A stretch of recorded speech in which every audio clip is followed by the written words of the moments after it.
Shalom Bapak Ibu, selamat pagi, selamat memperingati Jumat Agung juga, dan selamat untuk bersiap-siap untuk ibadah hari ini, untuk memberi yang terbaik bagi Tuhan.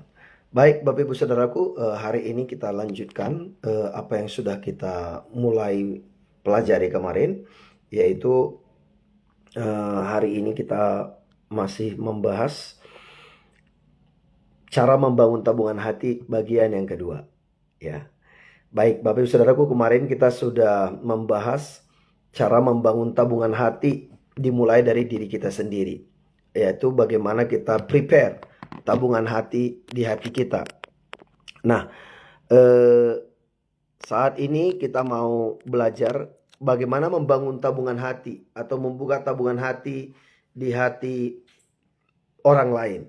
Bagaimana caranya kita membuka tabungan hati dan top up tabungan hati di hati orang lain.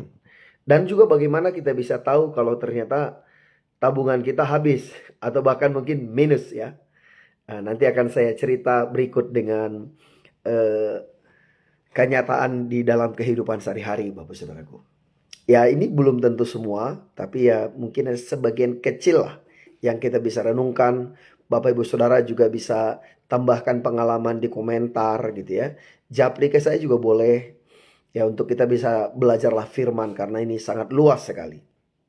Nah, dalam Matius 7:12 dikatakan bahwa segala sesuatu yang kamu kehendaki supaya orang lain perbuat kepadamu,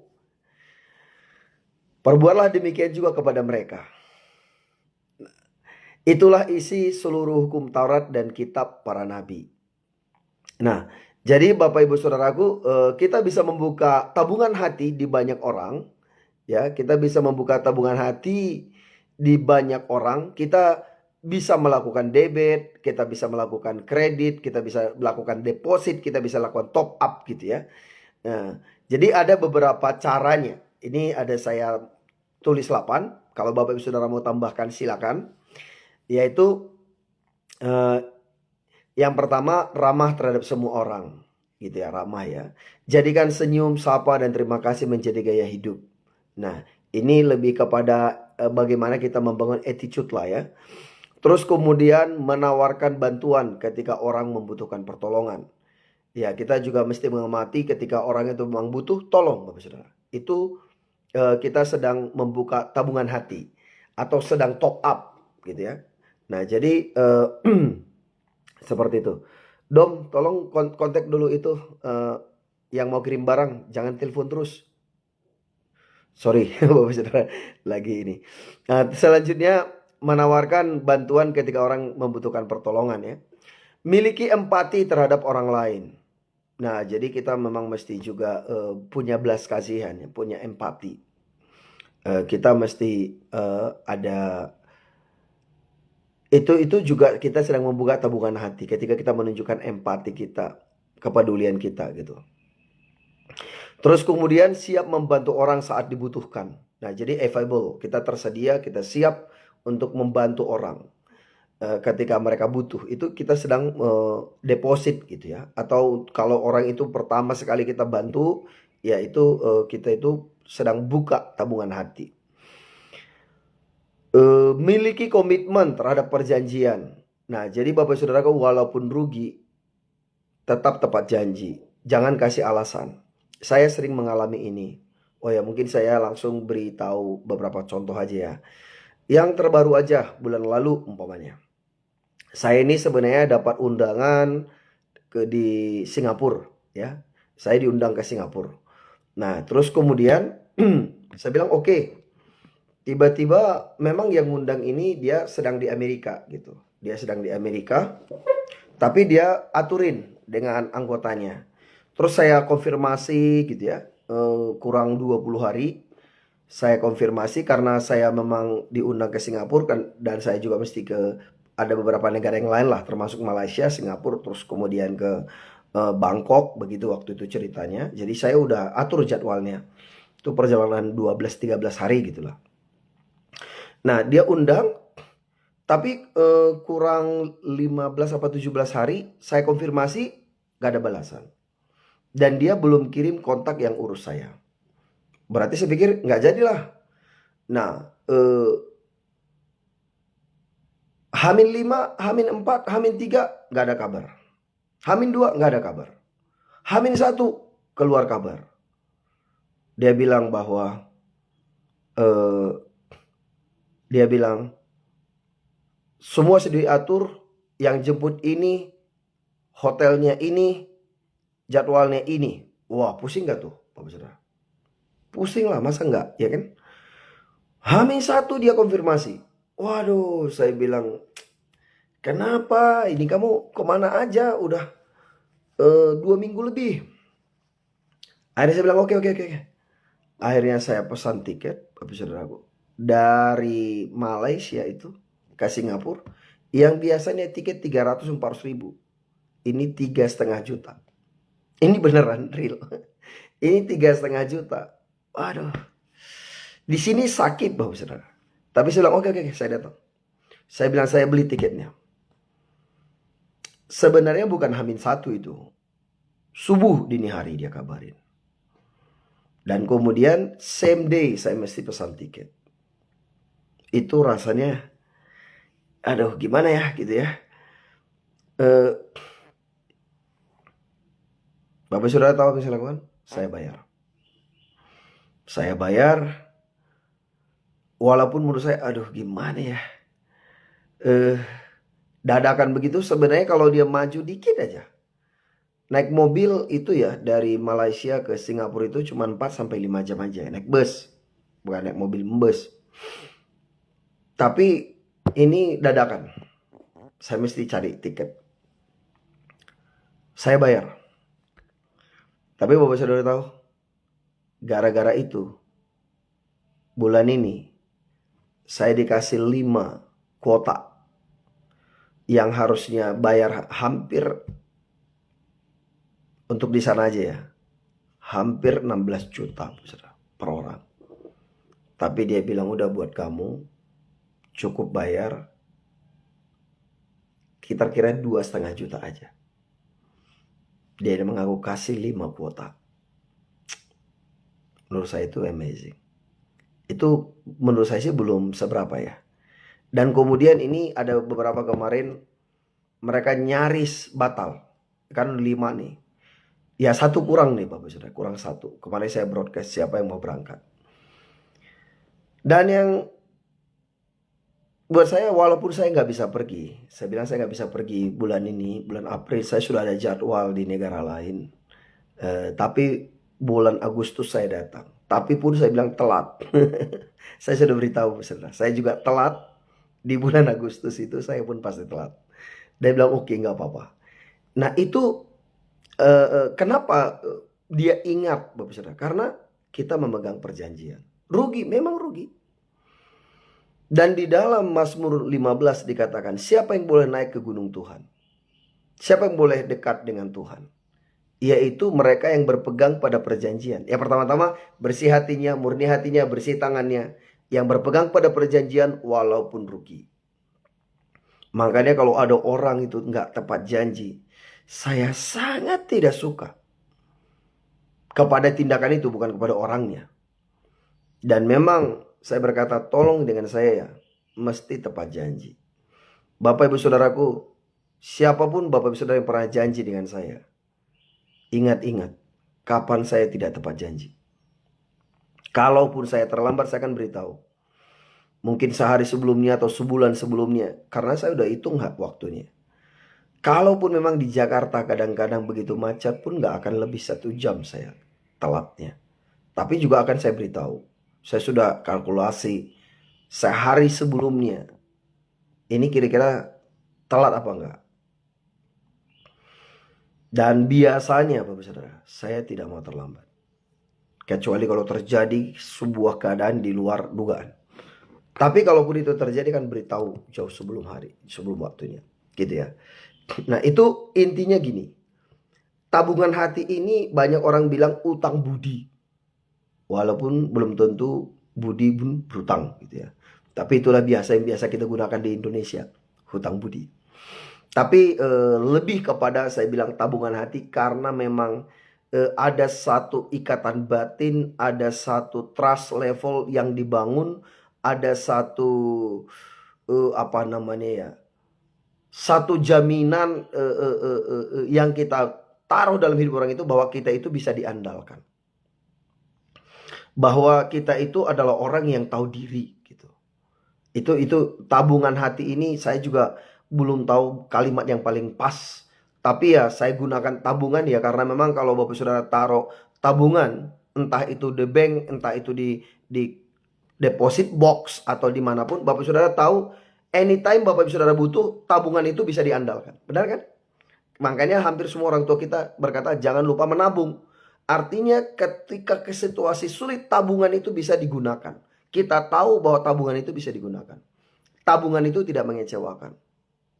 Itu sebabnya Bapak Saudaraku, saya ini punya banyak pemimpin. Saya punya banyak pemimpin dalam hidup saya. Dan sekarang saya punya 3 pemimpin yang saya mempertanggungjawabkan hidup saya kepada mereka, 3 orang. Tapi orang yang pernah berinvestasi dalam hidup saya, pemimpin-pemimpin yang saya masih berhubungan sampai hari ini, itu jumlahnya lebih dari 15. Ada yang di dalam negeri, ada yang di luar negeri, ada yang di beberapa kota di Indonesia. Yang saya memberikan pertanggungjawaban apa yang saya lakukan kepada mereka. Seperti itu. Tapi ada 3 orang pemimpin ini sampai hari ini bukan hanya kegiatan saya pertanggungjawabkan. Uang saya pun saya pertanggungjawabkan kepada mereka. Dan apakah mereka tidak pernah mengecewakan? Oh, nggak pernah satu kali, Bapak Saudara.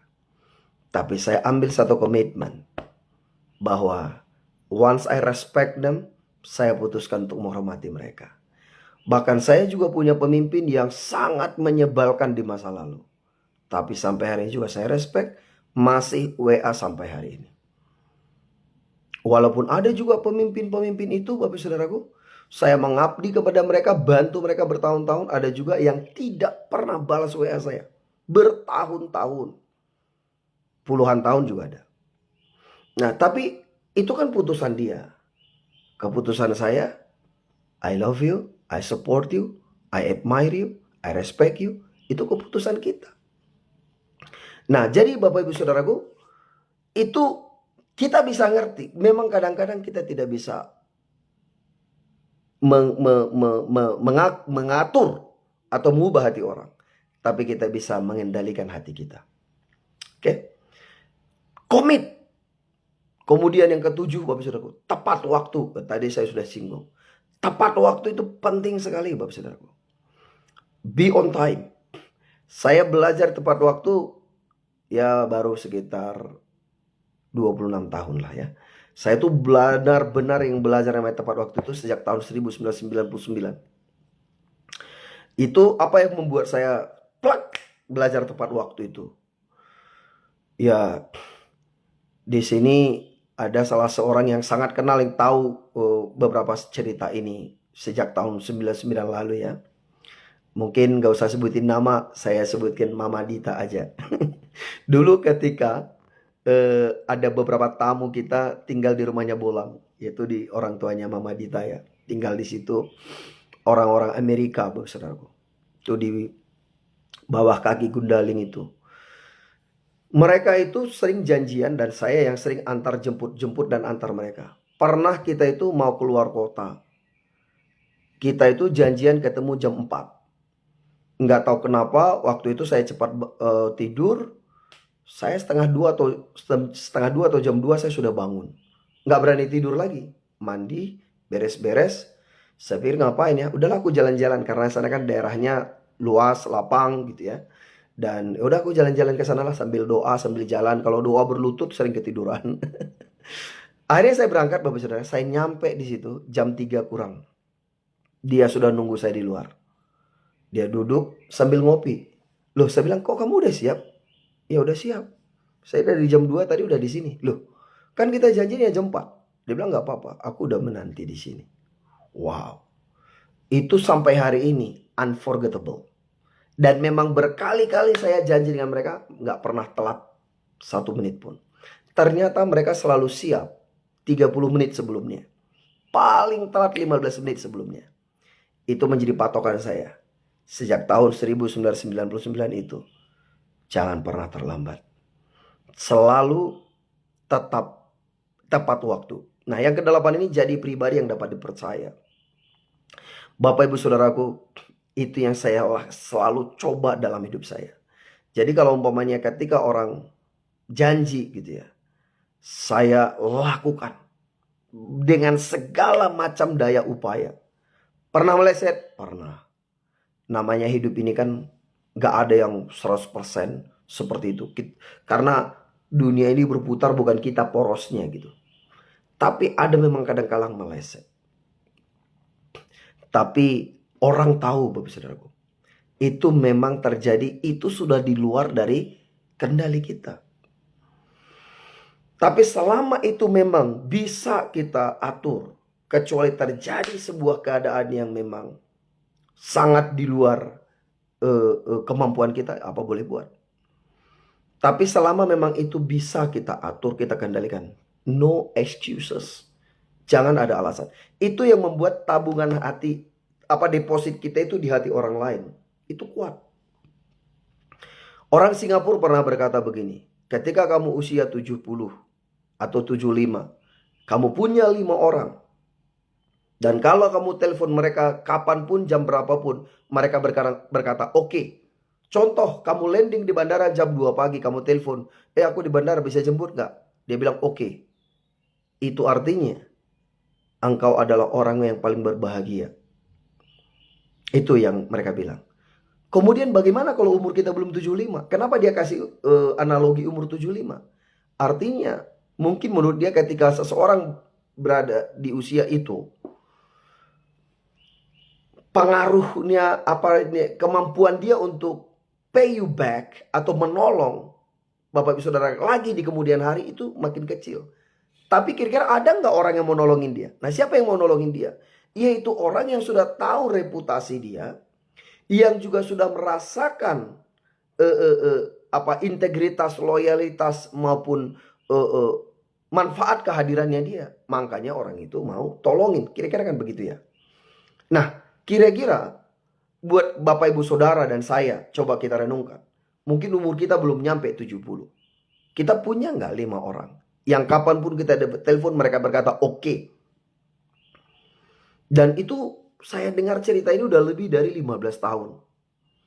Dan kemudian saya renungkan, waktu itu saya masih sangat muda Bapak Saudaraku. Sampai sekarang pun saya masih sering renungkan. Dan saya bersyukur hari ini.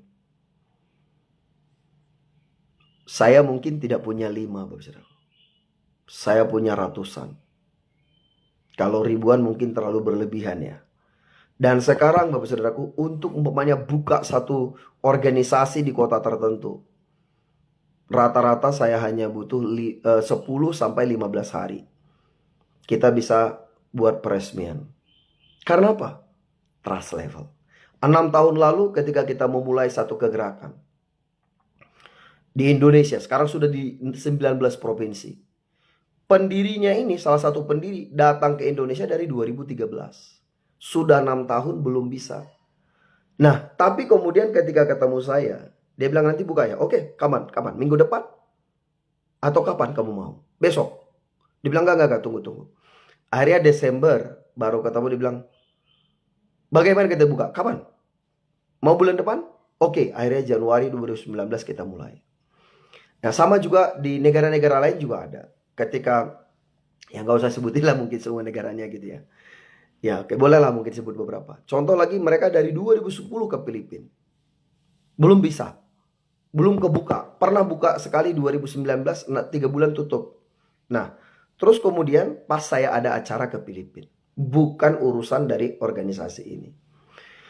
Tapi kemudian saya cerita tentang keren ini. Langsung mereka bilang, oke, 125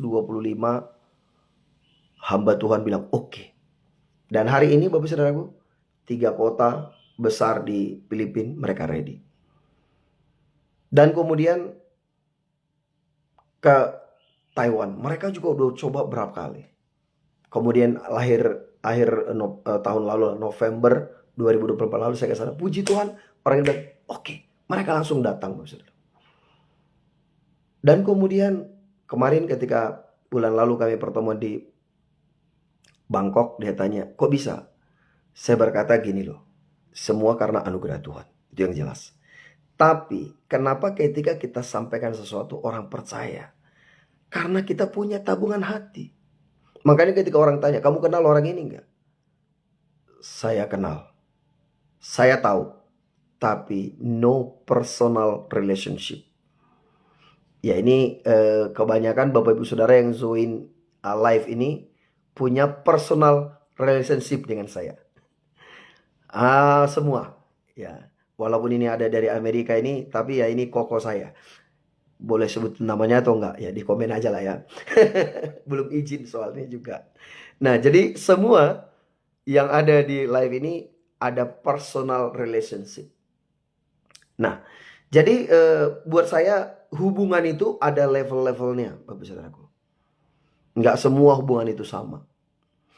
Nah, makanya di Indonesia kan sering dikatakan apa? Orang dalam. The power of orang dalam katanya. Nah, ya apalagi umpamanya dengan Mama Dita gitu, walau berstagi, we have a very long story, lebih dari 20 tahun yang lalu gitu ya. Dari itu ada namanya personal relationship. Jadi ya udah seperti saudara gitu. Dan itu tak akan pernah bisa dilupakan. Too much story lah. Dan kebanyakan puji Tuhannya itu kebanyakan story-nya itu nice story atau ya sweet story juga lah gitu ya.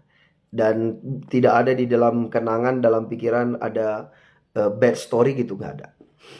Nah, terus kemudian Bapak Saudaraku, ketika jadi gini ya. Tadi kita banyak belajar bagaimana sih cara kita membuka tabungan hati. Udah kita belajar tadi setidaknya 8 poin, beberapa contohnya. Dan bagaimana cara kita top up. Itu setiap kali kita menolong, setiap kali kita menawarkan bantuan, setiap kali kita membantu orang lain, itu kita sedang top up. Ya, top up ya. Tetapi sebaliknya, setiap kali kita minta tolong, setiap kali kita nyusahin orang, kita itu lagi debit.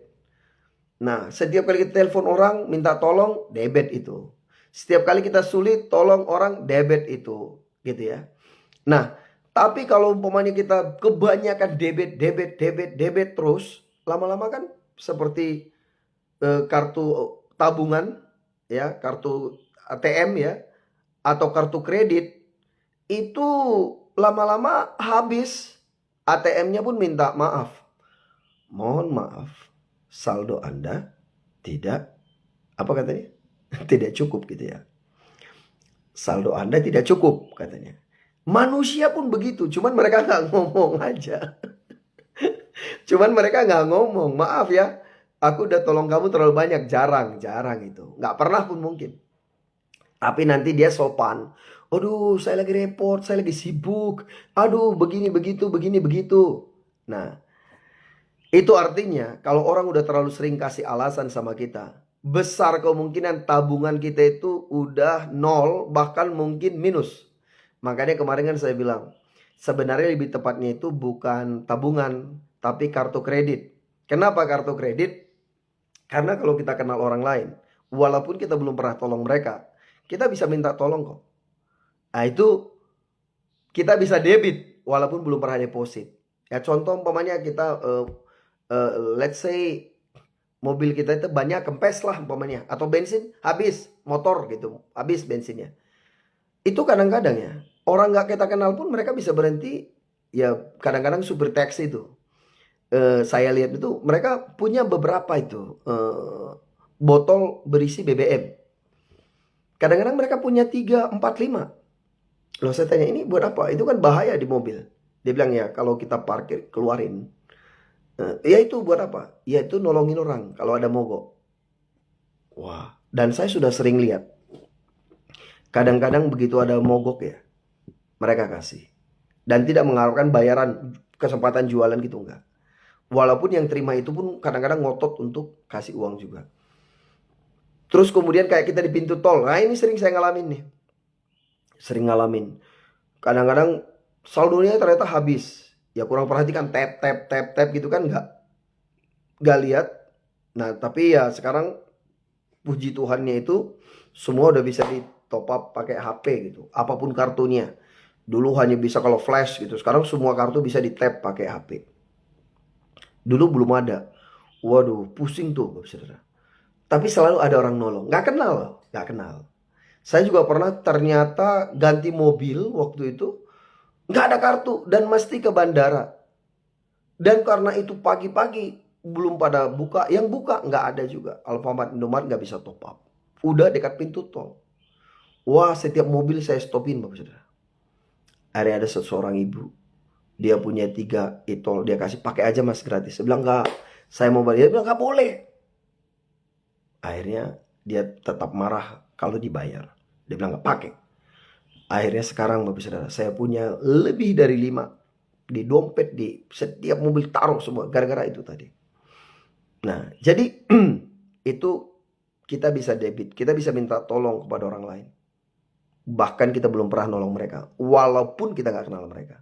Karena orang Indonesia juga pada umumnya suka menolong. Pada dasarnya udah begitu. Nah, tetapi Bapak Saudaraku, jangan terlalu banyak debit.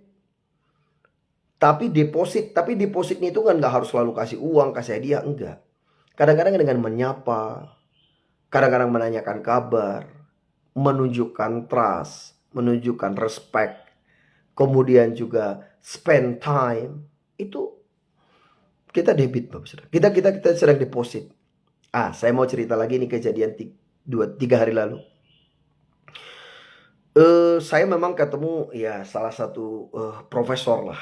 Saya tanya, loh ini ada beberapa profesor lagi ada pertemuan di Xiamen, ikut nggak? Oh nggak ikut, tapi saya akan ikut bulan ini juga. Dia berangkat ke Taiwan, aku ikut yang di Taiwan. Oke.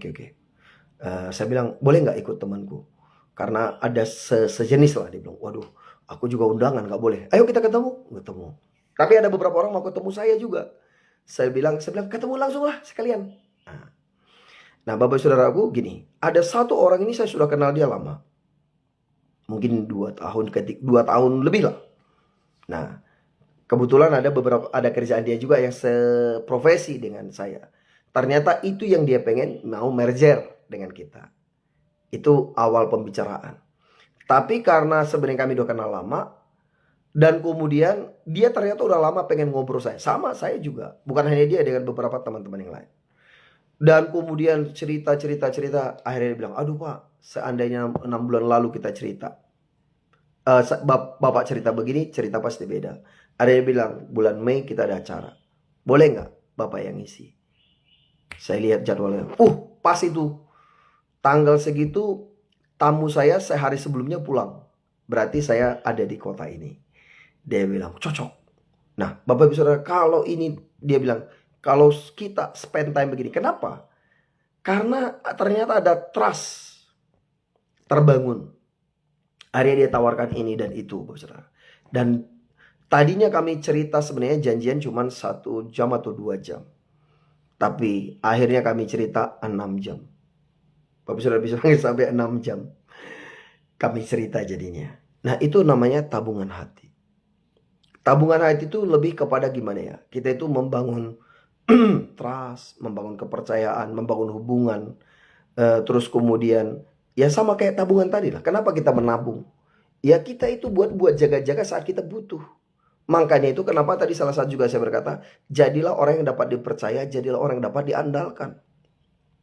Ada juga nggak orang minta tolong sama saya nggak bisa tolong? Banyak Bapak Saudara. Ada juga yang waktu itu dia bilang, dia minta tolong banget. Sampai dia bilang gini, aku belum pernah minta tolong sama kamu. Saya bilang benar, belum pernah. Dan saya juga sangat menyesal nggak bisa tolong. Tapi saya punya satu cara. Apa itu? Saya punya mobil, ini suratnya, ini mobilnya. Boleh nggak kamu jual ini aja, kau ambil aja mobilnya. Kalau kau mau. Aduh, dia bilang, jangan sampai begitulah. Saya bilang, iya aku pengen banget tolong kamu, tapi emang gak bisa. Aku juga pengen kamu tuh maju hidup gimana. Nah jadi Bapak Ibu Saudaraku, sampai segitu pun kita lakukan. Kenapa? Karena memang saya tahu reputasi orang ini di masa lalu. Dan kemudian itu, tapi memang dia juga gak mau terima itu. Walaupun saya tahu dia sangat butuh juga. Tapi mungkin dia juga hitung gak sampai segitunya. Tapi ada juga orang kita udah bantu sampai kita berdarah-darah pun. Kasih pun kepala kita jadi pijakan mereka. Mereka tetap berkata kurang. Ada nggak? Banyak. Nah, tapi Bapak Ibu Saudaraku, nggak usah marah. Karena hidup ini masih panjang. Seperti itu. Nah, jadi karena itu Bapak Saudaraku, mari bangun tabungan hati. Bangun tabungan hati. Nah, ketika udah minus Bapak Saudaraku, mereka mulai mengurangi kontak. Lama-lama mereka hilang. Gitu. Dan kalau memang mungkin mereka merasa sudah terlalu merepotkan, mungkin kontaknya juga diblok. Tapi kalau Bapak Saudara mengalami begitu bagaimana? Wajar aja. Saya juga ngalamin. Bahkan orang-orang yang kita sudah bantu banyak pun blok kita juga. Habis itu masih cerita lagi macam-macam di luar. Bisa terjadi, biasa. Dan kemudian Bapak Saudaraku, itulah sebabnya dikatakan ya, dalam hidup ini ada dua kelompok orang yang akan datang. Kelompok yang pertama mereka datang sebagai pelajaran. Kelompok yang kedua datang sebagai berkat. Dan setiap kita mengalami itu. Termasuk ketika Tuhan Yesus di bumi pun ngalamin itu. Bahkan sekarang Tuhan juga begitu. Banyak tuh ada orang begitu mereka masih kesulitan datang ke Tuhan itu luar biasa. Tapi begitu mereka lega, mereka juga tinggalin Tuhan. Banyak. Tapi kita Bapak Saudaraku, mari jaga hati kita. Hormati Tuhan, hormati persahabatan, hormati hubungan.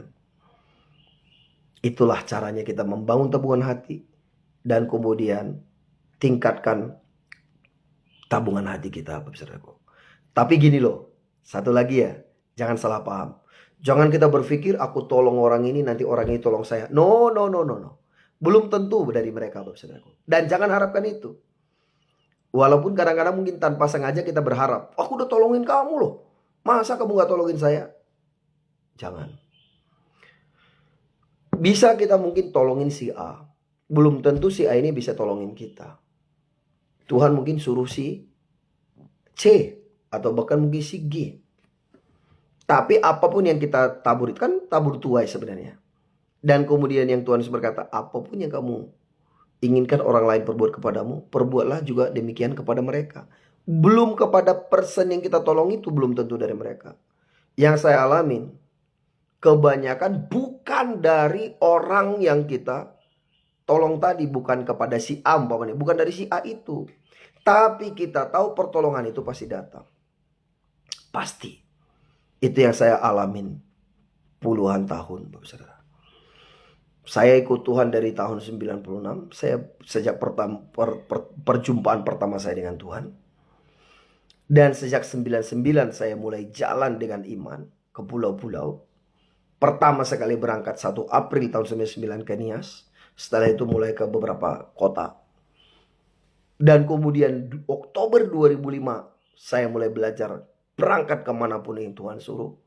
Kemudian waktu itu saya berangkat sebenarnya dulu ke Jogja. Dari Jogja saya ke Aceh. Dan dari Aceh mulai ke Indonesia. Dan mulai 2010 Tuhan mulai bawa ke bangsa-bangsa. Nah jadi Bapak Ibu Saudaraku, itu ya Bu Sarmaida ya nggak pernah telepon, bukan nggak harus telepon, WA aja boleh. Saya juga lebih suka di WA daripada di telepon Bapak Saudaraku. Kecuali kalau memang mendesak wis silakan telepon. Saya lebih suka di WA karena ada ribuan WA yang harus dibuka lah gitu ya.